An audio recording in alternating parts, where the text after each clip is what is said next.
दोस्तों, क्या आप जानते थे कि जेनसन हुआंग और एलन मस्क ने स्वायत्त ड्राइविंग क्षेत्र में सही मायने में भिड़ गए हैं? 5 जनवरी को लास वेगास में आयोजित CES 2026 में ऑटोमोबाइल उद्योग के 2 शीर्ष दिग्गजों ने वास्तव में एक दूसरे को युद्ध की घोषणा दे दी। यह वॉल स्ट्रीट और अमीरों को ही पता है, एक बहुत महत्वपूर्ण कहानी है। उस दिन जेनसन हुआंग मंच पर आए और एनवीडिया के नए स्वायत्त ड्राइविंग सिस्टम का खुलासा किया। उन्होंने घोषणा की कि फिजिकल AI रोबोटिक्स का चैट GPT क्षण आ गया है। इसका मतलब है कि स्वायत्त ड्राइविंग क्रांति शुरू हो गई है।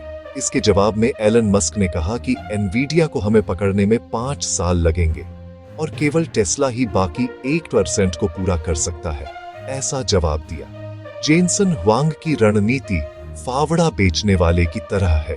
चाहे मर्सिडीज हो या हुंडई, सभी को एनवीडिया चिप्स इस्तेमाल करवाने वाली क्षैतिज प्लेटफॉर्म रणनीति है।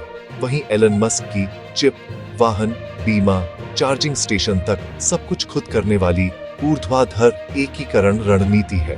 तकनीक भी अलग है। एनवीडिया ऐसी निर्णय क्यों लिया को समझाने योग्य तार्किक AI का पीछा करती है।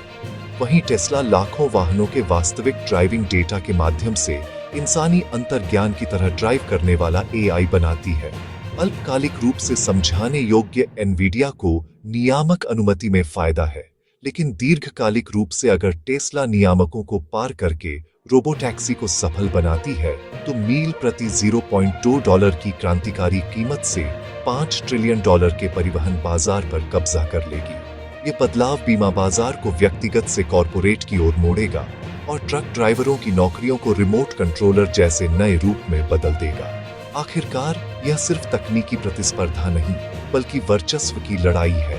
नियामक अनुमति की गति, तकनीकी पूर्णता, डेटा प्रतिस्पर्धात्मकता, लागत संरचना, ये 4 चीजें विजेता तय करेंगी।